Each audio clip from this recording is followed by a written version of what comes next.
오늘도 100권의 고전 읽기를 찾아주셔서 진심으로 감사드립니다.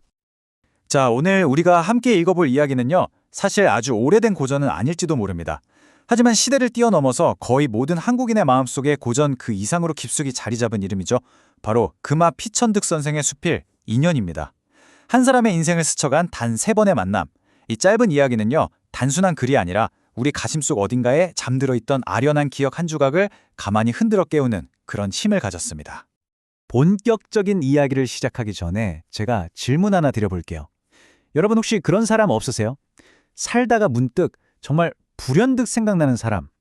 세월에 씻겨서 이젠 희미해질 법도 한데 이상하게 시간이 지날수록 오히려 더 선명해지는 얼굴. 그런 잊히지 않는 인연이 혹시 당신에게도 있으신가요? 이 수필은 마치 우리 모두에게 바로 이 질문을 던지는 것 같습니다.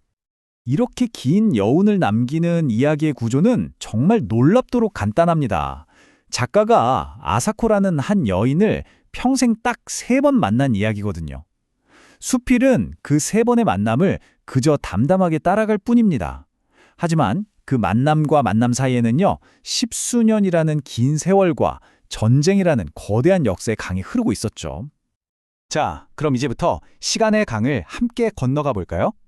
17소년의 순수했던 첫 만남, 그리고 10여 년이 흘러 문학을 이야기하던 청춘의 재회, 그리고 또 한 번의 긴 세월이 지나 모든 곳이 변해버린 뒤의 마지막 만남까지. 이 시간의 흐름을 따라가다 보면 한 인연이 어떻게 피어나고 무르익고 또 어떻게 아프게 저무는지 그 과정을 고스란히 느낄 수 있을 겁니다. 모든 이야기의 시작은 아주 풋풋한 봄날이었습니다. 작가의 나이가 겨우 17살이었을 때 저 멀리 도쿄의 한 가정집에서였죠.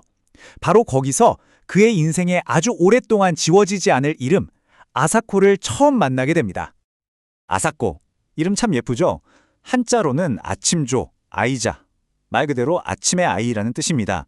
이름처럼 당시 아사코는 카톨릭계 학교인 성심여학원 초등학교 1학년이었는데요. 정말 아침 햇살같이 맑고 순수한 아이였다고 해요. 작가를 처음부터 친오빠처럼 따랐다고 하죠. 그때 기억들이 마치 한 폭의 맑은 수채화 같아요, 정말. 상상해보세요. 낯선 이국 땅에서 온 오빠를 위해 매일 아침 책상 위에 조그만 스위트피 꽃병을 가져다 놓는 작은 소녀의 모습을요. 그러고는 자기 학교로 데려가서 작은 신벌장을 자랑스럽게 보여주던 그 해맑은 얼굴. 작별하는 날 고사리 같은 손으로 건네던 작은 손수건과 반지까지. 이런 기억들에는 어떤 계산도 꾸밈도 없었습니다. 오직 어린 시절에 가장 투명한 교감만이 반짝이고 있었죠. 그리고 시간은 훌쩍 10여 년이 흘렀습니다. 작가는 다시 도쿄를 찾았고 잊지 않고 아사코의 집으로 향합니다. 그 초등학교 1학년이던 꼬마아이 아사코는 과연 어떤 모습으로 자랐을까요? 아마 작가도 가는 내내 무척이나 설레고 궁금했을 거예요. 그리고 마주한 아사코. 작가는 그녀를 딱 한 문장으로 표현합니다. 그 집 마당에 피어있는 목련꽃과도 같이. 정말 기가 막힌 비유 아닙니까? 수줍던 소녀가 활짝 피어난 목련처럼 청순하고 세련된 영역으로 자라난 거죠. 이 한 문장만으로도 10여 년의 세월과 그녀의 성장이 눈앞에 생생하게 그려지는 것 같습니다. 두 번째 만남은 분위기가 완전히 달랐어요. 더 이상 어린 동생과 오빠 사이가 아니었죠. 성심여학원 영문과 학생이 된 아사코와 작가는 버지니아 울프의 소설을 주제로 밤늦도록 지적인 대화를 나눕니다. 그런데 그 모든 순간 중에서도 작가의 뇌리에 깊이 박힌 한 장면이 있습니다. 바로 교실에 두고 온 고운 연두색 우산을 가지러 달려가던 아사코의 뒷모습. 이 선명한 연두빛 잔상이 어찌나 강렬했던지 훗날 작가가 영화 쉘브르의 우산을 그토록 사랑하게 된 계기가 되었다고 하니 말 다 했죠. 그리고 또다시 10여 년의 세월이 흐릅니다. 그런데 이번 10년은 이전과는 차원이 달랐어요. 정말 무겁고 또 잔인한 시간이었습니다. 제2차 세계대전이 일본의 패망으로 끝났고 우리나라는 해방을 맞았지만 곧이어 6.25 전쟁이라는 끔찍한 비극을 겪었죠. 세상이 완전히 뒤집어지고 나서야 세 번째 만남이 이루어집니다. 작가가 다시 찾은 도쿄에서 들은 아사코의 소식은 이랬습니다. 전쟁이 끝난 뒤에 영문학도였던 그녀는 메가더 사령부에서 통번역 일을 했고 거기서 만난 일본계 2세 미군 장교와 결혼해서 살고 있다는 거였죠. 작가는 그녀가 전쟁 미망인이 되지 않은 걸 다행으로 여기면서도 2세 장교와 결혼했다는 사실에 왠지 모르게 마음 한구석이 서늘해지는 걸 느꼈다고 그렇게 솔직하게 고백합니다. 드디어 다시 만난 아사코. 하지만 작가의 눈앞에 서 있던 건 활짝 핀 목련꽃이 아니었습니다. 작가의 표현을 그대로 빌리자면 그건 백합같이 시들어가는 모습이었어요. 청순하던 세련미는 생기 잃은 얼굴 뒤로 사라졌고 한때 문학을 이야기하며 반짝이던 눈빛에는 깊은 공허함과 체념만이 그림자처럼 드리워져 있었죠. 그 변화의 이유를 짐작하게 하는 대목이 나옵니다.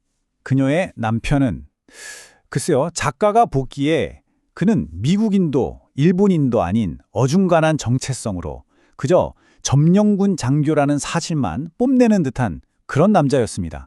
그 남자의 모습에서 작가는 아사코가 겪었을 고단한 세월과 내면의 상처를 어렴풋이 짐작했을지도 모릅니다. 아사코의 집을 보며 작가는 아주 오래전 아득한 기억 하나를 떠올리게 됩니다.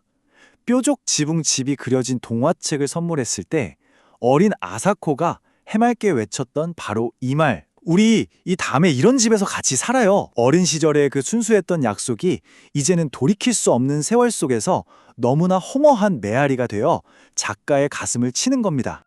모든 만남이 끝나고 텅 빈 마음으로 돌아오는 길에 작가는 이 인연 전체를 되짚어보며 하나의 결론에 다다릅니다.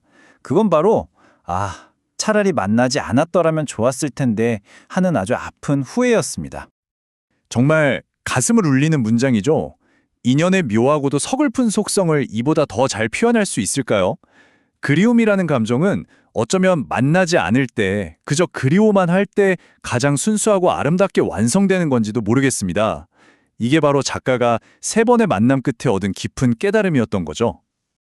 그리고 마침내 이 수필을 읽은 사람이라면 절대 잊을 수 없는 바로 그 한 문장이 등장합니다. 3번째는 아니 만났어야 좋았을 것이다.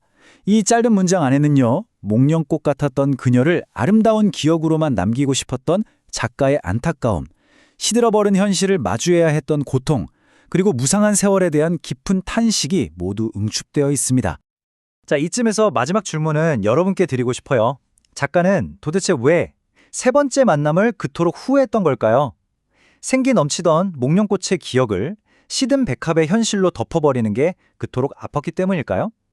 아니면 차라리 만나지 않고 그리움 속에 남겨두는 편이 더 아름다운 인연을 지키는 방법이라고 생각했던 걸까요? 이 질문에 대한 답은 아마 여러분 각자의 마음속에 있는 인연의 모습에 따라 다를 겁니다. 결국 피천득 선생의 인연은 우리에게 묻고 있는 것 같아요. 인연이란 과연 무엇인지, 아름다운 기억이란 또 무엇인지 말이죠. 그리고 때로는 만나지 않음으로써, 그리움 속에 고이 남겨둠으로써 비로소 완성되는 것이 있다는 사실을 조용히 이야기해 줍니다. 다음에는 더욱 유익한 고전으로 여러분을 찾아뵙겠습니다. 다음에 다시 만나요. 안녕!